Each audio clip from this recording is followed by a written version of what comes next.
Imagine going to the doctor and the first question they ask you, oh my gosh, you're still here? Not that you've been waiting in the waiting room for a long time, but they didn't expect you to live that long. So back in 2002, no, 2010, I got diagnosed with leukemia.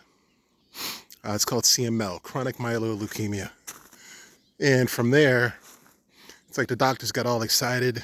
We're going to put you on chemotherapy drugs. I'm going to this place called Dana-Farber. And I was going through a divorce at the same time.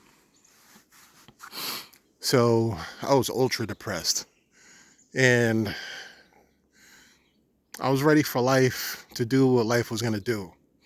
But the thing I kept on thinking about was, at the time, these two little girls that I would leave behind, that I loved so much. You know, every night I'd read books to my daughters, and they would like fall asleep on me. My oldest daughter would always look out for me. So back then there was like so much stuff happening. The divorce, I moved out, I was living in a not so great situation, and I still had, joint custody of my daughters. And in the back of my mind always was that, wow, I'm gonna die. And a lot sooner than, I thought I was. So the good news is that I'm still here. The bad news, the good news as well, is that I just turned 50 months ago, and I started living.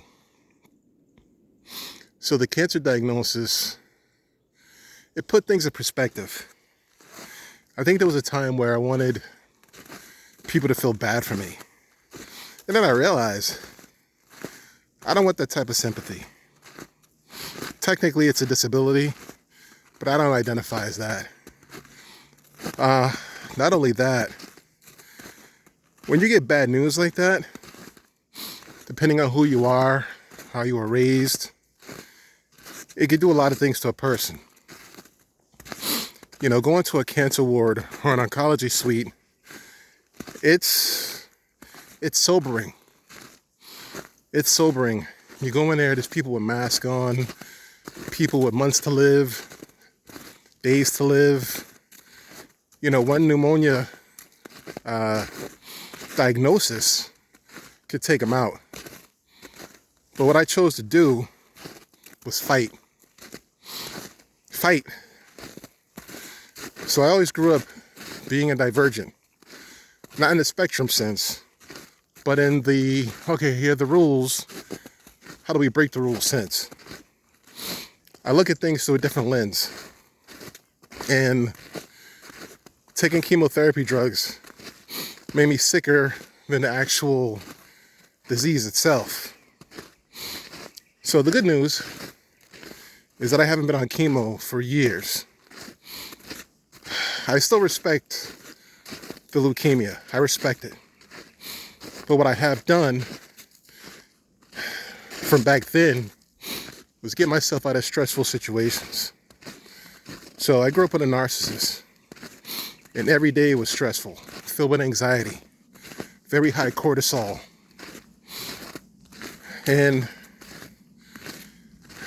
check this out. When your cortisol levels are high, from an environmental stress, what happens when there is an internal stress? Sorry, if your cortisol is high from an internal stress from your environment, what happens when an external environmental stress happens? Case in point, if you're in a stressful situation like a job or marriage, or you work in a sweatshop 12 hours a day, what happens when you catch a cold? What happens when you have a flat tire? So, I don't know if you notice, Well, I'm in the Northeast, and right around wintertime, people die. It's usually after a snowstorm. So imagine all year long, you do what you normally do, and then all of a sudden, you have to shovel snow.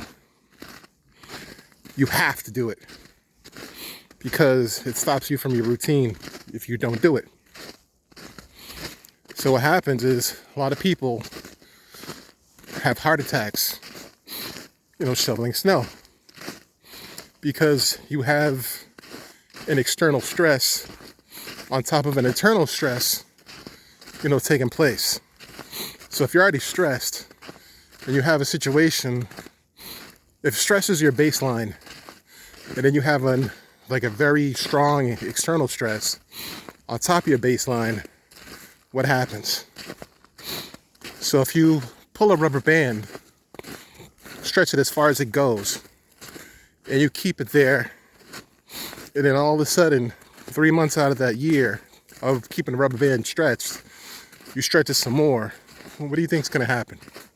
It's going to break.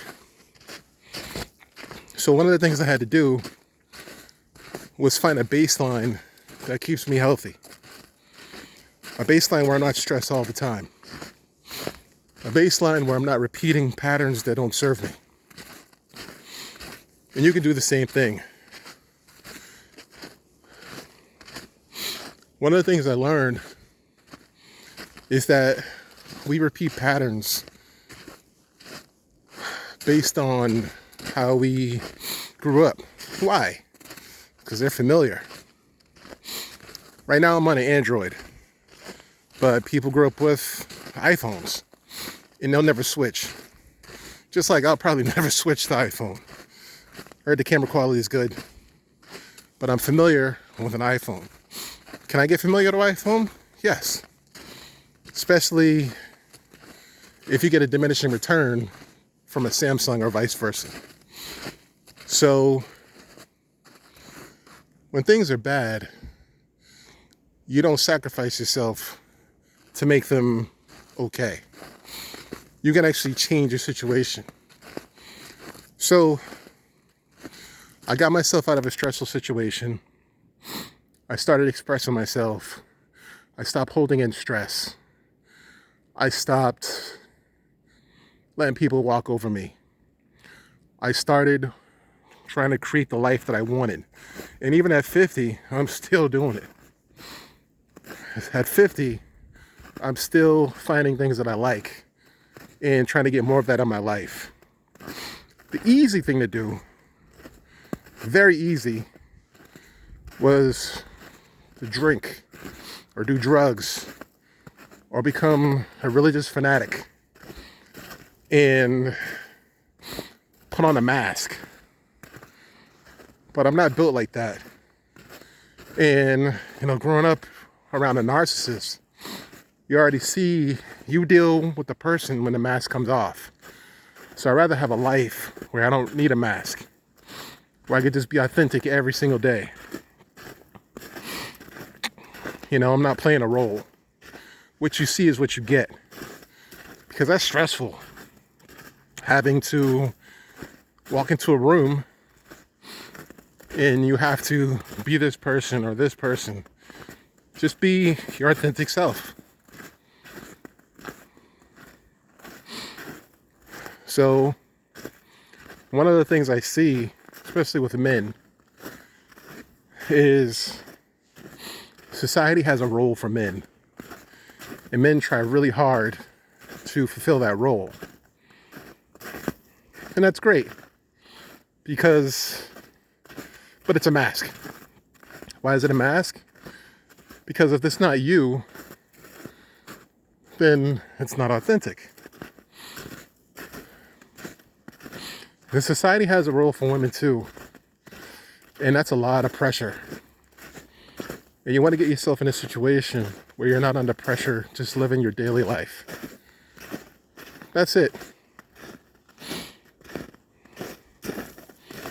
So, taking the mask off, living my authentic life, challenging myself, doing things I'm uncomfortable with, that are healthy and making it a norm, changing the paradigm. That's what's kept me out of the oncology ward. Because I want to share a secret with you. When you hear that a disease is chronic, I understand what chronic means. It means every day you do something and it causes an effect. Okay? So however diabetes is developed, whatever you do every day says, hey, diabetes, come here. I want you in my life. You smoke? Hey, cancer, where have you been all my life? But if you can change your paradigm from doing things that are chronic to doing things that are healthy, then instead of having a chronic disease, you could have chronic joy, chronic happiness, chronic healthiness. Make sense? Love you. Don't take any of this as medical advice, but this has just worked for me. But I do love you, and I hope whoever finds this message, it serves them well.